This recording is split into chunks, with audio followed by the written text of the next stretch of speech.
Hi, everybody. My name is Leon Thomas. Welcome to the New Biz Buzz Show, where we help new businesses get the buzz out about their biz. Here we go.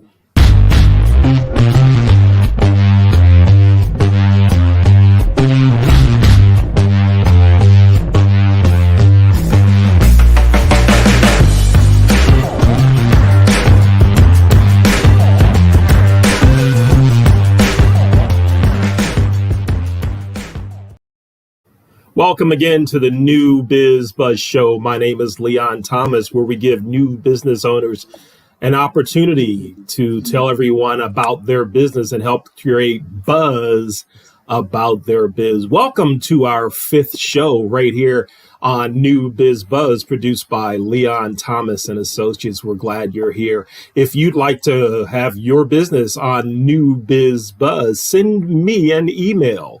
Send that email to leonthetrainer@gmail.com. That's me, leonthetrainer@gmail.com. This is our fifth show.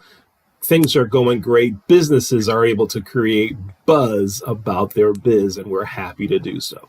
Today, we have Mila Finley with us. Mila, hi, how are you? I'm good. How are you?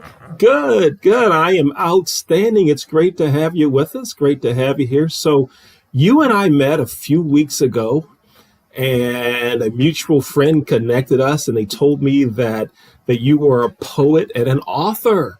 Tell us about that. How did you get into what you do? Tell us. Well, I actually didn't start out as a poet or author. I started out as a songwriter, a singer. And that's been my passion my whole life. But I damaged my throat, and that led me into really taking on poetry and story writing, mainly children's stories, and having my daughter really help with that. I wanted her to get the messages that I have been learning in a simple way. And so that's really been what I've been focusing on. And then I started this business because I was sent down this journey of healing myself, which led me to wanting to heal others in their inner child. And so I became an intuitive reader, reading oracle cards, and I was like, doesn't feel right to just do this. I want to incorporate them. So I took my intuitive readings and I turned them into poems and short stories, where anytime that someone would read those, either one, it will heal them in many ways, because it's also infused. Nice. So now, one of the things you mentioned right at the beginning, you said that you were a singer, but you damaged your throat, and so you were no longer able to sing. And one of the things that with so many people that I've met, so many people that I've talked to, they are doing whatever they do now because something else happened that forced them to make some pivots, some turns, some changes into what they were doing. Tell us about your thought process back then when you injured your throat and you were no longer able to sing. What was going through your mind at that time? Well, singing has always been, and songwriting too, has always been my whole entire life. It lit my fire. It was my passion. So to lose that after having my daughter in such a lonely postpartum time, it was like devastating. It was devastating. But it led me on this incredible journey to find myself more than ever. And my perspective changed and realized that this is happening for a reason. Anything can heal, and I am healing my throat. It will heal. I still plan on being a singer. But for now, I know that my purpose is to write and heal others. Great. And, we were talking about songwriting. The Grammys were on last night, and it's the only award show that I watch because there are so many stories about folks that didn't think they were gonna make it, and the struggles that they had in making it from point A to point B. All of the backstories are just so great, and you have an interesting backstory too. So here you are, you were a singer, songwriter, and that changed. But it sounds like that something you were looking for is a way to help people. How can you take this and help others? Am I reading that properly? Absolutely. I've always been very passionate about helping people. I've always been an empath, so taking on people's problems and just trying to solve them and help them get through them. But I would, exert my energy. And so going through this healing process, I realized how important self care and self love is. And I've incorporated that to be able to have the energy to then efficiently help people like every day. Writing and healing needs, right now I'm not doing it for money. I'm just, getting my work out there with the love that I have for people, because I know that it's a new concept and people don't understand it, but I want to show them what I have to offer. I On my group I do um, a free intuitive poem or story once a week at least. That's just, I'm so passionate about it. I want to help people. It's just like an intuitive reading, but you can print it out. You can have it in a picture frame, touch it, it'll heal you, pass it, look at it, read it. It will heal you. And for like a kid, it would be personalized. It will have their name in it. They can be the character, any characters you want in it, and I will personalize that story with the guidance they need, the messages they need to hear, what they need to feel from. Nice.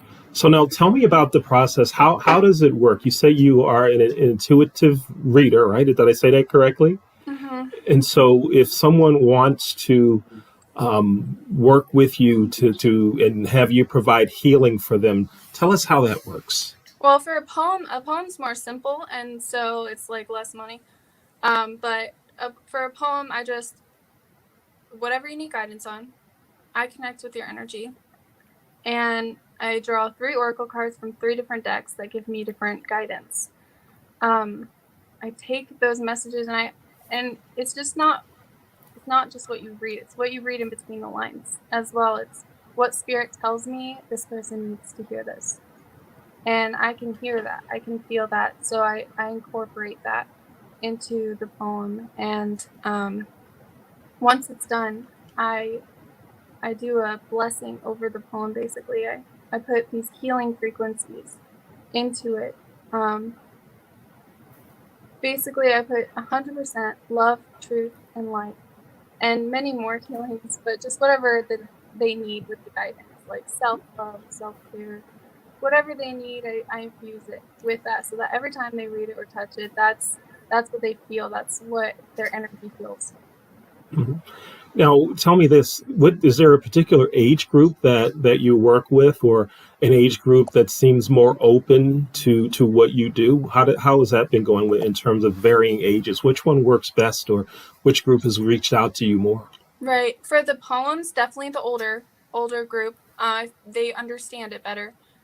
For kids, stories. I always recommend the stories. Kids understand the simplicity of a kid's story, and honestly, they're so amazing. They're so healing. For a kid to see themselves in a story. I just wrote a story for a kid named Nico, and I plan on publishing it in a series. In fact, he has panic attacks. I grew up with panic attacks, and so I know how hard it is. It was a long healing journey for me, but I put so much of my heart into that story, and I do with all of my stories, all of my poems, because we're all on our own journey. So I sent that to Nico, and his mom said he loved it. The stories are best for the kids. One of the things I remember that stands out in my mind when we first met, you told me that one of the things that you thought that we needed in the world was just more love, less hate, more acceptance. Are you Absolutely. finding that's happening? And that obviously it sounds to me that you're able to provide that. But what about the folks that you've worked with? How is it really impacting their lives? What have been some of the big wins? Oh my goodness. I feel like everybody I meet is for a reason. I People reach out to me on Facebook, and I will just like, I'll Zoom call with them, or we'll talk randomly, certain people, and we make an impact on each other. We're all just constantly learning, and we're all in our journeys. At a certain point we can help each other with different information that we know that the other might not. It's incredible. And just accepting, I've seen so much acceptance of, like, before when I was a kid, I felt there was so much ridicule over my panic attacks. Like, there's something wrong with you. There's something wrong with you. I would be sent away from doctors. Doctors would literally give up on me. Like, you're a hopeless case. I don't know what to do for you. But now I talk to people about it. Like, hey, this is me. I'm imperfect. Like, in my own way, but I accept me and I love me for exactly how I am. And people then will love me too. And it's just had such an impact. And then I find others like, hey, I have panic attacks too, or I have anxiety, I have depression. We're owning what we are and who we are. Not that that's who we are, we can overcome anything, but just what we're going through at this time in our journey. And that's a beautiful thing. That's what's going to lead to acceptance of others when we're not in denial about where we are in our lives. When we're accepting of ourselves, we're accepting of others. We're not putting our own self-judgments onto others. And that's really what we need. It's just acceptance and love and support. And then we can overcome anything. One more question before we go to a break. I'm thinking that you mentioned some of the things that you experienced in your childhood, and I gotta believe that when a child or a family contacts you, when you say something that's totally different than what the doctors are saying. So when a doctor says, in a nice way, maybe, there's nothing I can do for you, go away, you're imagining. When that child hears you say, I know what it's like, it's got to be comforting for them, huh? Oh my gosh, it's world changing, let me tell you. I want to reach every child that goes through a mental illness. I really do, because you're not alone. I felt so alone. You're not alone. You're never alone. Even if you're the only one in your family and they don't understand you, that's what I went through, and you're not alone. You can make it through this. You can heal completely. But just somebody that has also gone through it, that can support you and tell you that, hey, you're okay. You're okay. You're going to be okay. You have a purpose. We're going to figure out what that purpose is. And you know what? We're just going to take your gifts and help you thrive. Nice. My name is Leon Thomas. You're watching New Biz Buzz, where we help new business owners spread the buzz about their biz. If you would like to have your business on New Biz Buzz, send an email to me. My name is Leon Thomas. Send it to my email address. That's Leon the Trainer at gmail.com. Our guest today is Mila Finley, an intuitive reader. And Mila, one of the things you mentioned earlier was something that you write. You were telling me before we started that you have a children's book. Can you tell us about that? Oh yeah, I'm publishing my first children's story. I plan on publishing many, but this is my first one, and it's called Bonnie's Best Birthday.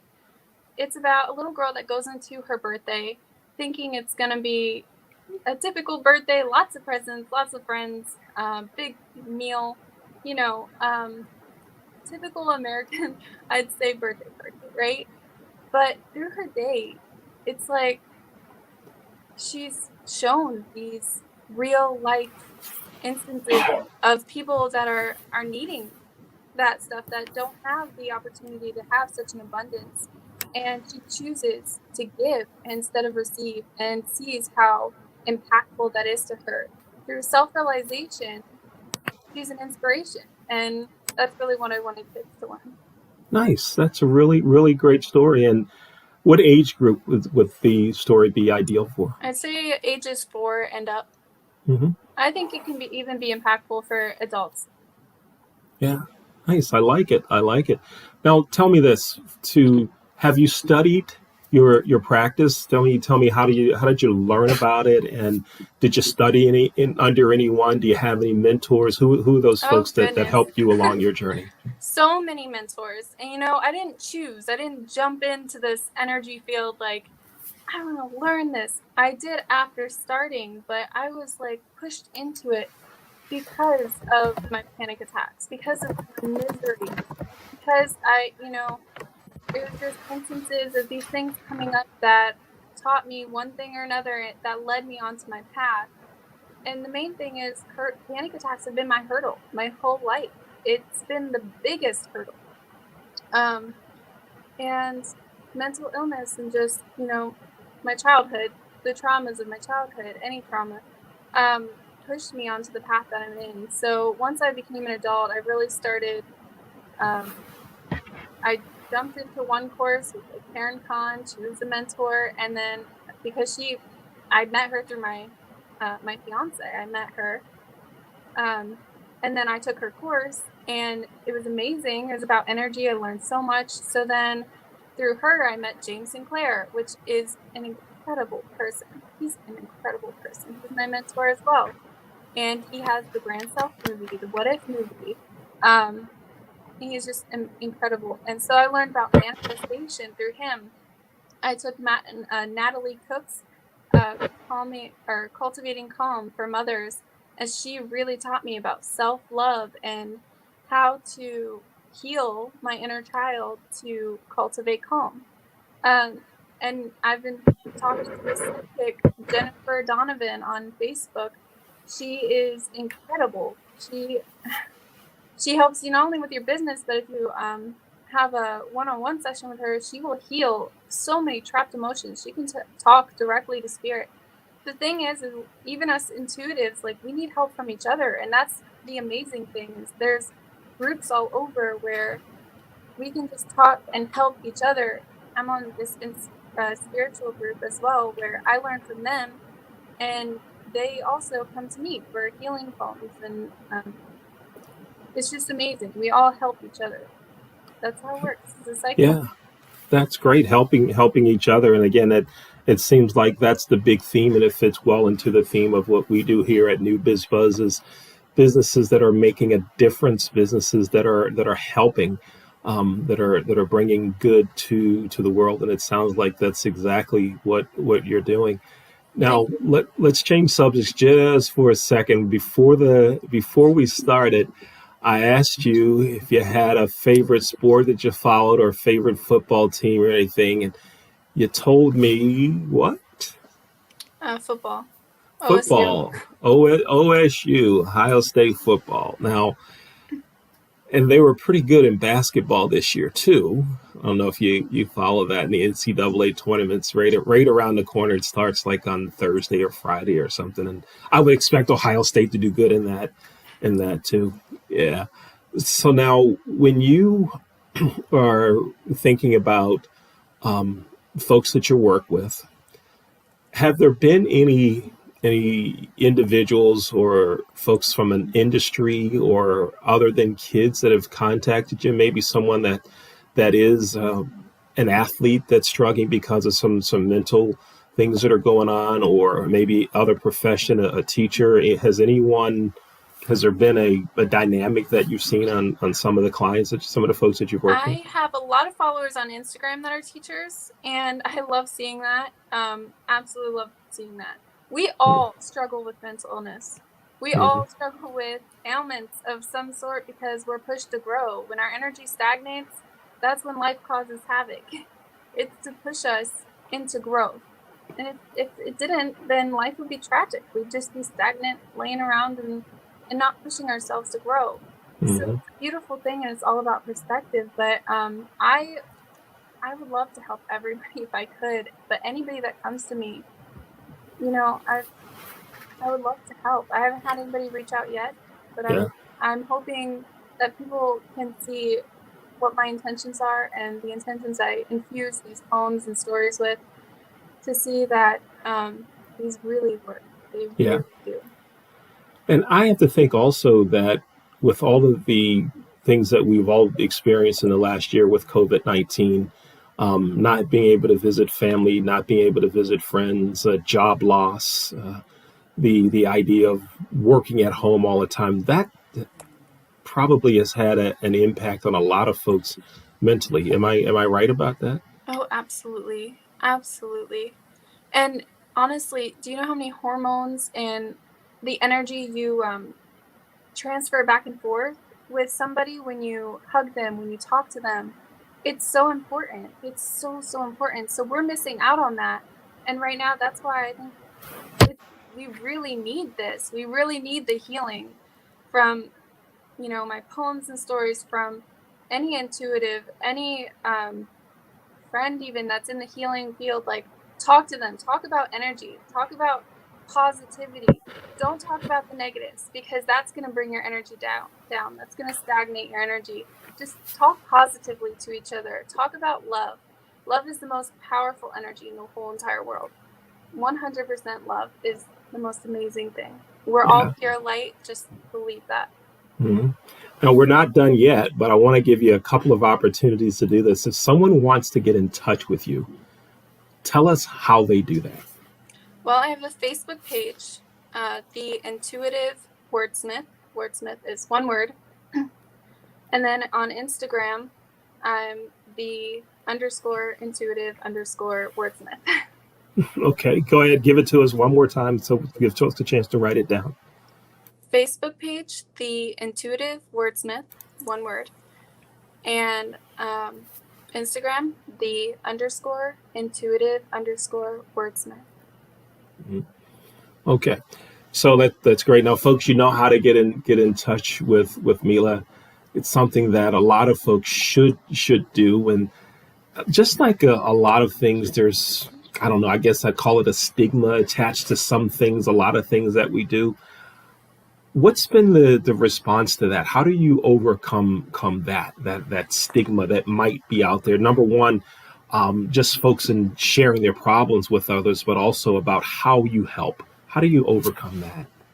Oh, well, especially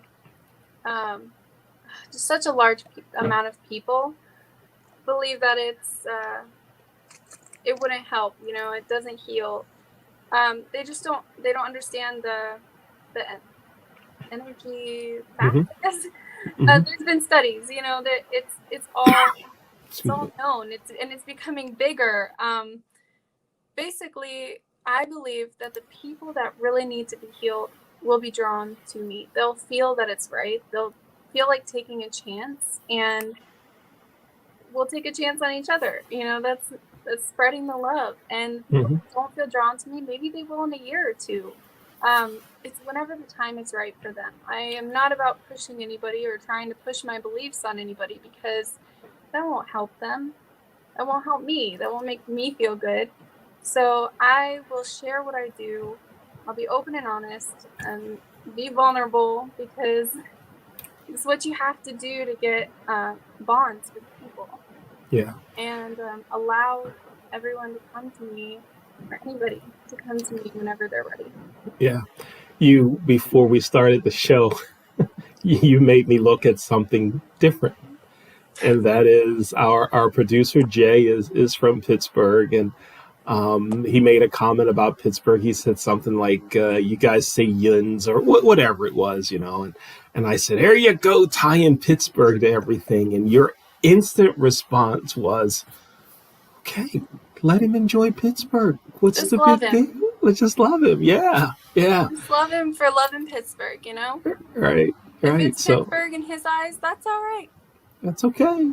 It's Pittsburgh, yeah. So that was interesting how right away you started talking about that. So that let me know that you're someone who senses these things, sees these things, and recognizes them, but also not afraid to say something about it when you see it. And it wasn't like in an attacking way of let it be Pittsburgh, it wasn't like that.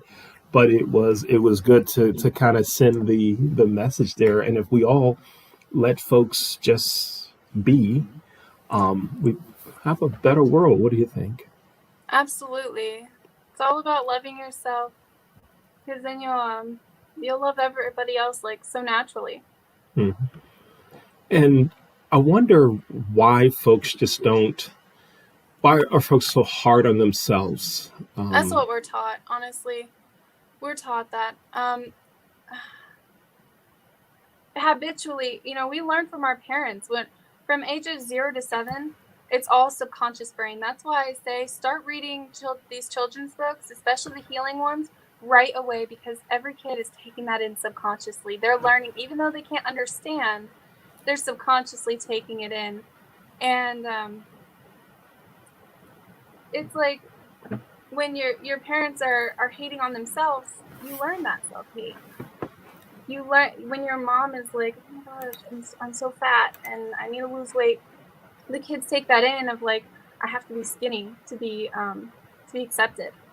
And I'm Hmm. not hating on any parents because none of us are perfect. Oh my gosh, I'm the furthest thing from perfect. We all are. We're just trying to grow. We're taking our own Yeah. journey. Um, but love is just the answer. Love is the answer. Just loving unconditionally. Love your kids no matter what they do, no matter what they're into. That's the answer. Love. Hmm. Always. And it's interesting you bring up the issue with weight, and there's so many other things that come up in conversation where you're right, the parent is leading that conversation, and it's not only I've found that it's not always a direct conversation with the child. Absolutely. It could be the conversation between a mom and a neighbor Mm-hmm. saying, I need to lose weight, or my husband needs to lose weight, or Yes. my husband this, or I need to. And the kids hear that. Absolutely. And then it starts to, set in a tone for them. Because you're not only just saying it, everything you say is a frequency, it's an energy, and you're giving that energy, then you're moving it on to the next. That's just like we inherit so many energies, and this is where my healing and like Jennifer's healing really comes into play, because you'll notice uh, that your grandma may have this insecurity, and then it passed down to your mom, and so forth. And it might not even be insecurity; it may be like a bad habit. All these things, it can be anything. Everything's energy, and it moves down the line until somebody breaks the chain and gets into the energy field and is like, I'm gonna heal this. You don't need this anymore. The chain of abuse, being with abusive relationships, that's another one. We can change this. We can fix this. You don't have to be drawn into that. Change your energy and change your life. Mm-hmm. Something, I'll tell you a story of something that I saw. I used to travel every week. And one of the things that I would do frequently is after dinner, I would go to a mall and get some ice cream and a coffee, and it would just sit there. And I would watch families walk by, and just wondering, what are they doing? Where are they going? Things of that nature, kind of trying to figure things out for them. And so that this one particular day, and it actually was in Pittsburgh. um, I was watching, sitting there with my ice cream, and that's one scoop of chocolate, one scoop of mint chocolate chip, same cup, decaf coffee black. Thank you very much for anybody that wanted to know. Um, I'm sitting there, and the mother is like walking in turbo boost. She's moving fast. And the little boy, I don't know, maybe 4 or 5 or so, he stops and says, Mommy, wait, I need to tie my shoe. And I look down at the child's shoe. Both of them are perfectly tied. He kneels down, unties one of them, and reties it, and then immediately looks up at mom like this. And Yes. mom says, There was nothing wrong with your shoe anyway. Come on, let's go. Oh no. And the boy looked dejected. And Devastated. the only thing I could think of was that we give so much reinforcement, and he wanted some reinforcement right there. And I was teaching a hotel management class, and I used that story the next day to illustrate this, that as we're growing up, we get a lot of reinforcement and a lot of encouragement. And then once you go in the business, one of the things that happens is it's you did good, you did good, you did good this quarter, great, do it again. You did good last week, this week, great, do it again. There's always that stretch to do more. Yes. How is that? How does that impact folks mentally when with those types of things that I just talked about? Well, actually, I in cultivating calm, I learned, like I said, that from 0 to 7, kids are just intaking everything you do subconsciously, and that those will be their main beliefs when they're growing older. So, if from 0 to 7 we teach kids to be independent, um, to and validate, definitely like constantly telling them, "Good job, you're doing amazing," like always giving them positive affirmations, so important, very positive energy that you're sending their way. Then when they get older and they're in these industries, they're going to be able to tell themselves these things. They're going to already have it in their subconscious. Those are going to be their main beliefs, and it's going to cycle through. Like, I did a good job there. Good job. And a lot of us don't have that because it's just very common to, it's hard to be a parent. It's hard. So sometimes we get flustered and frustrated and rushed, and we forget what it's like to be a child. And we don't live in that mode of loving and nurturing. And then we hate ourselves for it. We got to just move past it. But replenish your energy so that you have the time to parent efficiently. And because we're not in communities and we're forced to do things on our own, I have found it's been a very lonely journey when you don't have somebody to watch the kids. It's so lonely and hard because your energy is just depleted. You have to find a way. You always find a way. Find that way to replenish your energy so that you have quality time, not quantity time with the kids. Mm-hmm. Because those subconscious trainings are so important so that when they grow up and they're in these hard industries where it's push, push, push, they can make boundaries for themselves and be like, okay, I'm at my max. I can't do anymore. And if you're going to push me to do more, then I'm going to find a new way. And that's when they're going to push themselves to be an entrepreneur or be the president. You don't know. And just live the best life for them because they're going to know when they're being taken advantage of, because they're going to love themselves. And they're going to know when they're depleted and they need to replenish because they're going to be taught that subconsciously. It's been great spending time with you. It sounds like you are so number one, in tune with helping others, using your gift to help others. Thank but you. Secondly, that you're in tune with things that go on in society and how it damages folks, but also how, with the right help from folks like you, lives can change, families can grow, Always. Things can be better, and that's a really, really big, important thing. So tell us again, if someone wants to get in touch with you, how do they do it? My Facebook page is The Intuitive Wordsmith. Wordsmith is one word.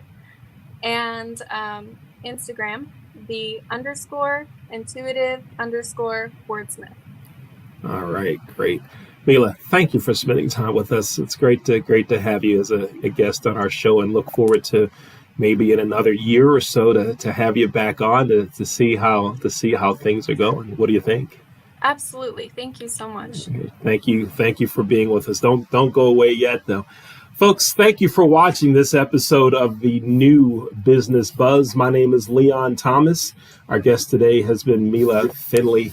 Thank you for being here. Thanks for watching. And if you'd like to be on New Business Buzz or know someone that should be on New Business Buzz, make sure you send me an email. My name is Leon Thomas. Send it to me at leonthetrainer@gmail.com. leonthetrainer@gmail.com. Check out our website for past episodes of New Business Buzz. Go to leonthetrainer.net. You've just watched an episode of New Business Buzz. Here we go.